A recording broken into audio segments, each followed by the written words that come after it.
Welcome to another episode of Watchtime. My name is Elliot King. And I'm Alexandra King. And this show is brought to you by Mint Twist, the digital agency, and it's also multi-streamed using the Restream software. So, Alexandra, what are we talking about today? We have such an interesting subject: how to win friends and influence people. Yeah, and for those of you who may not know, that is also the title of a very famous book written by one Dale Carnegie. It was written a very long time ago, almost 100 years ago, but this man was famous as a public speaker and a training person to marketers and salespeople and business people alike. He was absolutely brilliant, and what he says is just so relevant. It gives me goosebumps, literally goosebumps everywhere. We can all learn. We should all read this book if we haven't already, and definitely learn from it. Yeah, it's got some great tips, and we're going to be stepping through them in this episode, aren't we? Not that I definitely don't stick to a lot of these, so it's good to recap, actually. It really is. I mean, there's sort of lessons that are going to stay consistent 100 years ago and 100 years from now, and they're lessons in life as well as in business, aren't they? Which makes them extra interesting. Right, let's get cracking. Okay. First one. This is probably the most difficult, literally, for everyone, I think. Do not criticize, condemn, or complain, because in his words, that's reserved for fools. That's so harsh. That's so harsh. Yeah. I mean, yeah. So what do we do then if we're tempted to criticize and we don't agree with something? Well, you know, our parents have always taught us, and our parents' parents, if you don't have anything nice to say, don't say anything at all. But we can't do that, can we? It's just so tempting to criticize. It really is. It's horrible. It's like a disease. Criticism disease. It is. I mean, I think we've got to remember that this book and the advice here is written in the context of marketers, salespeople, and business people. So the objective is, if we're trying to convince someone to engage with us, obviously if we're criticizing them, we're going to introduce some negativity into the conversation. So on one level, it's quite obvious. Yeah, you wouldn't criticize anyone in a sales meeting, but you probably would close the door afterwards and then go, "Oh, that person was terrible." You know, you would. It's just human nature.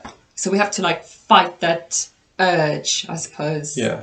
Oh, that's the hardest one of all for me. Yeah, I think for me, it's a hard one if you disagree with someone on some sort of objective point. If you're feeling like you want to disagree with them for the sake of it, you know, it probably means you're in a bad place in that marketing or sales or communications conversation, and you need to either do one of two things: either change your mind and try and get on board with what's being said to you, or kind of, as opposed to directly criticize, question what's being said to you. Well, you know, there's a very interesting thing in your personality, Elliot, because I think that you're able, if someone says something that you don't like, you're really able to go with it, and you almost give that person a sense of agreeing with them. Now, I know you very well, and I know when you're not agreeing, but it does actually make the other person feel so much more comfortable, and they can carry on talking about their subject without feeling like they're going to be attacked.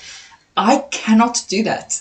I just can't. I have to say exactly what's on my mind. But you definitely, in that way, you're way better. You're really good. I think. Really look, I think we're giving each other compliments this week, which is great. And I think your directness and your ability to get to the point and be blunt very often, is a significant advantage. I think my sort of aim to be your British way.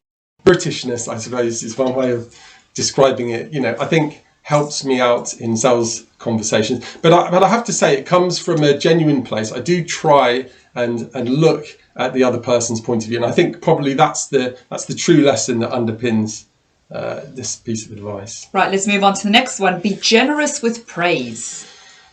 It's another interesting and relevant one, isn't it? It doesn't always come naturally to people to overly praise people, but I think study after study has definitely shown that if you can praise people, you just bring them on side. I know. I mean, I don't even know why he thought he had to put this one in the book, because that's just a natural thing that, I mean, I definitely do it. I definitely praise my kids. I praise people around me. I love compliments. I love receiving compliments. I love giving compliments. It's just a natural thing that you would do. So, but obviously not everyone does it. Yeah, and I think the thing about praise is if you turn it around the other way, if you receive praise, it then becomes much easier for you to be open to objective criticism, or advice. Yeah, we should compliment each other more. Yeah. I must say, actually, social media is quite good for that. I've got, some people that follow me that I've never met that give lovely compliments, and we're not talking about looks or you look good. It just genuine, supportive, lovely messages that, okay, obviously you get the other side, but there are, I suppose, strangers in some ways might be more comfortable complimenting. Is that fair, do you think? I think it's a really interesting point you're making. And actually, I was thinking the other day, random off topic, but I was thinking the other day that in general, social media, I think is a place where there's more positivity than it's often given credit for. Yes, so that's true. Good insight there. That is true. Right, number 3, remember their name. Again, it's obvious, but for those of us out there, and I'm definitely in this camp that find it difficult. Just get straight to the story. What did you do? Tell them a story. Well, what did you do? I walked into a sales meeting, and the person on the other side remembered my name, knew me very well. I knew their face, I knew a lot about their story, I knew a lot about their history, but for some reason the name had just completely gone from me. And so when it was okay, I kind of blagged it for a while, but when it came time to introduce this person to someone who just walked in, another colleague of mine, then it was so obvious that I'd forgotten their name, and it kind of always forgets. Yeah, injected a negative element into the conversation. People get really offended. Like they'll hate you. It's your name. It's your name. They will hate it. It's personal to you, and you want other people to remember it. We all want to be remembered. Do you know, if I don't remember someone's name, I will do everything in my power to not let them know. I will any trick, literally anything. I just cannot let them know, because I know that is the no-no of no-nos. So top practical takeaways: make sure you know the names of the people that you're going to sit down with in a meeting beforehand. And good follow-on one. Be genuinely interested in other people. Yeah, this is for those of us who've read the book, and I've read it a couple of times now. This is a really, really powerful one, because if you can, sales is about forming relationships with the person on the other side, and the best salespeople form genuine relationships. And so the best way to do that is by being genuinely interested in their story. I went to school with someone. And some people watching that went to my school are going to know exactly who I'm talking about. Sorry if the person that we're talking about is watching this. I'm not going to say your name. You probably do know it's you. But this person, like, whenever you spoke to them, they would always, like, almost look over your shoulder to see if there's someone a little bit more interesting to talk to than you. And everyone knew it. Everyone recognized this in that person. And it's just such a horrible thing for them, isn't it? Yeah. And I think, you know what, this lesson in particular, but a lot of these lessons. But hang on, but I don't think he's that interested in what other people think, to be fair. Look, have you ever heard the phrase, fake it till you make it? Maybe it's an element of that. Do you think? Maybe you need to pretend to be interested, and who knows, maybe you find some point. That's horrible to pretend you're interested. That's a horrible thing to do. I don't know. Yeah. You gotta experiment with these things. Hopefully you know your own flaws and weaknesses as well as your strengths. And if you think that being genuinely interested in other people is not something that comes naturally, experiment with it. Yeah, it's the one I also can't do. If I'm genuinely not interested in someone, then they're gonna know. Harsh. Sorry. Harsh, but sorry. true. No, but I'd rather be genuine in that way. Right, know the value of charm. You're probably better at that whole area than me. So. Yeah, look, a lot of these things are interconnecting, aren't they? And I think, charm, being overtly, charming is probably not a great thing, but being genuinely interested, remembering people's name, these things can be perceived as charming. One of your friends once said to you when you were at a function, "Oh, you're so charming." I just thought, what? He did. But he did. He did. And I like to think that, a lot of these things are genuine traits in my personality. And, look, it sounds like we're bigging up Elliot King in today's episode. No, but, they know. Use charm. Use it in the right way, in a genuine way. Compliment, charm people. It's good. Why wouldn't you do that? Yeah. So. Right, be quick to acknowledge your own mistakes. Look, I think this is a really, really, really important one. If we think about the world of customer services, which as Marcoms people, we certainly have to consider, then if we or our organization makes a mistake, it's no good trying to make excuses for it. We've just got to admit it. I think, what do you think? I mean, it's horrible if you've done something wrong and you can't admit it. It's just a horrible, draining thing.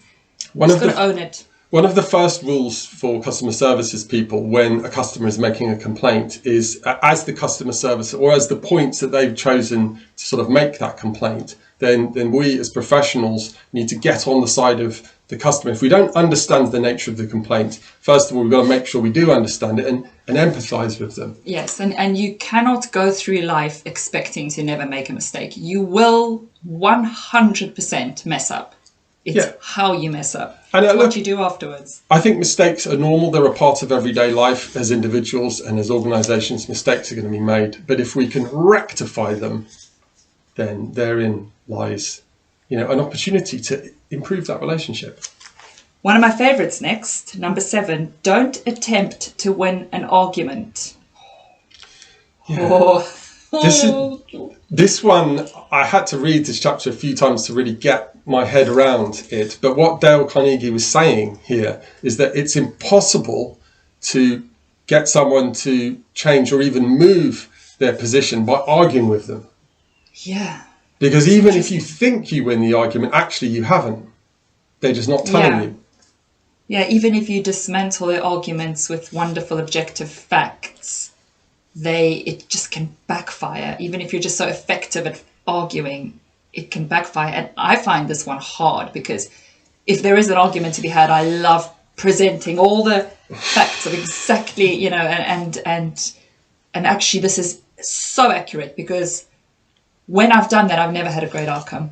This one is relevant for personal lives as well. I mean, we're married, we're husband and wife team here. And I think it's the same in your personal life. If you're having an argument, it's not a good place to be anyway, but don't think that you're going to change the person's mind by shouting that. You can never argue with me. Particularly with a character like the person sitting next to me. It's if we're in an argument and I want to win the argument, I know the best way to do it is to disengage the argument. Which frustrates you a little bit sometimes, doesn't it? You just have to give up. But then I come along a day later and then you're a bit more receptive to what I'm trying to say. Right, next one. Begin on common ground. Yeah, this is a really good one because if you can find common ground with someone, and this is probably relevant for negotiation. So if, you've got a service, you've got a product and someone's interested in it, but they don't want to pay the price or, they don't want to give you what you're asking for in return, then you start with the common ground, you reaffirm that common ground, and then you look for creative ways to go forward. Right. Imagine in this presidential election, this American presidential election that's going on, instead of the massive argument that they've been having, and it's like a disaster, acting like two little children in a playground, not our children because they're well behaved, but someone else's naughty kids. You've got Biden and Trump both attacking each other. How good would one of them look as a potential president candidate if they said, right, we both love our country. We both want the best for our country. And then put the message forward. It would completely change the dynamic of the room, but they're not doing it. It is really interesting, isn't it? Doing it. In the world of politics. Children. All of politics, most of politics, certainly in the UK and US, is quite adversarial. Yes. One side or the other. There's kind of no obvious in between, particularly these days. But look, the lesson itself, I think we're agreed. If you can find common ground, then it's a good place to be. Right. Have others believe your conclusion is their own. Oh. Sounds quite manipulative, this one. It's manipulative, but again, I think if you approach this one in a genuine way, what this was really saying, what this chapter was focusing on, is if you can move someone's opinion by asking them the right questions. And what's meant by that is that if you ask a question where the obvious answer implies some movement towards your suggestion, then you will help the person with whom you're negotiating to move to your position of their own accord, as opposed to you just giving them the answer. Okay, plant seeds. Yeah. Right, last one. Make people feel important. Bit of overlap with this one, but... Yeah. There's a kind of a running theme through the book that says people, want lots of things out of life. They want, the hierarchy of needs. We've got, food and shelter, wealth, money. But actually, right at the top is this thing about recognition. Yeah. All human beings desire recognition. And I think this is touching on that point, which is an interesting one. You need to make an effort to know others' interests, to show them that they're important, if that's important for you. I mean, it's horrible to go to a function and meet with people and then all they talk about is themselves and they literally don't ask you a single question about you. It's just bad social skills. Don't do it. Don't just talk about yourself. Just don't. Yeah, absolutely. I mean, early on in my career, I went to lots of networking events. Not really possible, in-person networking events. There's fewer of them these days. But I'm sure we've all been to a networking event where we've spoken to someone and all they've done is just talked on and on and on about themselves and not asked us any questions. It's not a particularly good way to build rapport. Yeah, I mean, 75% listening, 25% talking. Although sometimes you might find a very shy person and then you can sort of help them along and nudge them a little bit. And if they don't want to talk, you can't be like probing them to the point where they're uncomfortable. So obviously it's a fine balance. However, it's just good to just balance the communication and be interested in other people. It's not all about us, let's learn from others. And this thing for me plays into the whole social media space, and people put out some content and they crave those likes and they crave that engagement and they crave those comments. So don't forget to like and comment here. But in all seriousness, yeah, but you also shouldn't be like craving it. I mean, this is another discussion, but yeah, you shouldn't be it's another discussion. But do you think it's why do you think it's why in social media that people look and feel good if they're getting that recognition from their network, from their social networks? This is the thing. You can feel good and you can enjoy it, but it should be like a neutral. So if someone gives you a compliment, thank you, that feels great, good. If someone gives you a little bit of hate, okay, cool. But you still go back to that point of balance, and you don't need social media for any form of justification whatsoever. That's important. Yeah, I think that's a really good sort of point there. We've got to be comfortable in our own skin, and if we can follow these rules ideally in a genuine way, we're more likely to create more effective relationships with the people that we're trying to convince. Right, well, I think that concludes today's episode. That does indeed. So thank you very much for watching. We'll look forward to seeing you again next week. See you next time. Bye-bye. Bye.